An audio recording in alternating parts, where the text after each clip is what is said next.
1162 में पैदा हुआ वो इंसान जिससे चाइनीज ने उसकी बीवी को छीन लिया।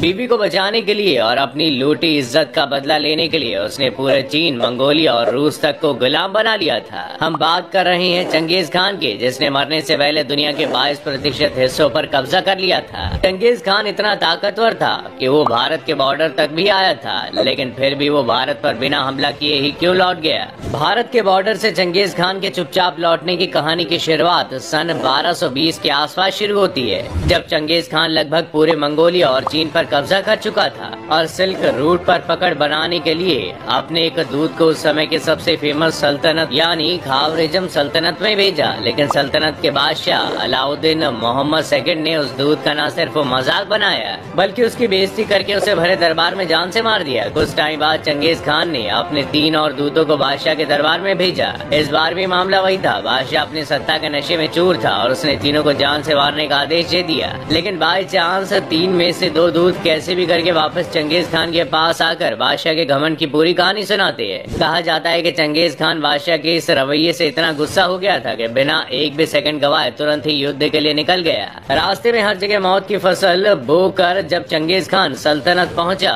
तो उसने तुरंत ही युद्ध शुरू कर दिया। ये युद्ध इतना भयानक था कि कुछ इतिहासकार इसे चंगेज खान की सबसे भयानक लड़ाइयों में से एक मानते हैं। युद्ध में दोनों की सेना जबरदस्त लड़ रही थी, लेकिन 2 लोगों की लड़ाई में जीतना तो उसी को है जो ताकतवर होगा, और लड़ाई में चंगेज खान ही सबसे ताकतवर था। उसने इस युद्ध में बिना कुछ सोचे सल्तनत के बादशाह को जान से मार दिया। बादशाह के मरने के बाद उसके बेटे जलालुद्दीन मोहम्मद ने युद्ध की बागडोर को अपने हाथ में लिया। लेकिन जलालुद्दीन के आगे जो दुश्मन खड़ा था वो कोई ऐरा गहरा नहीं बल्कि पूरे वर्ल्ड के लगभग 22% का मालिक चंगेज खान था। इसलिए जलालुद्दीन का हारना तय था और हुआ भी कुछ ऐसा ही। जलालुद्दीन हारने के बाद सिंधु नदी पार करके दिल्ली के सुल्तान इल्तुतमिश से मदद मांगने गया। लेकिन जैसे दिल्ली सुल्तान को ये बात पता चली कि चंगेज खान भारत के बॉर्डर पर खड़ा है, उसने डर के मारे जलालुद्दीन को शरण देने से मना कर दिया। सवाल यहीं से उठता है कि जब चंगेज खान भारत के बॉर्डर पर खड़ा था तब उसने सोने की चिड़िया कही जाने वाली भारत पर हमला करके उसे लूटा क्यों नहीं। इसके जवाब में इतिहासकारों का कहना है कि चंगेज खान बेशक बहुत ज्यादा क्रूर था, लेकिन वो बिना बात के किसी पर हमला नहीं करता था। वो हमला सिर्फ उन्हीं लोगों पर करता था जिसने उसका कुछ बिगाड़ा हो। कुछ इतिहासकार इसे धर्म से जोड़कर भी देखते हैं। चंगेज खान बौद्ध धर्म को बहुत मानता था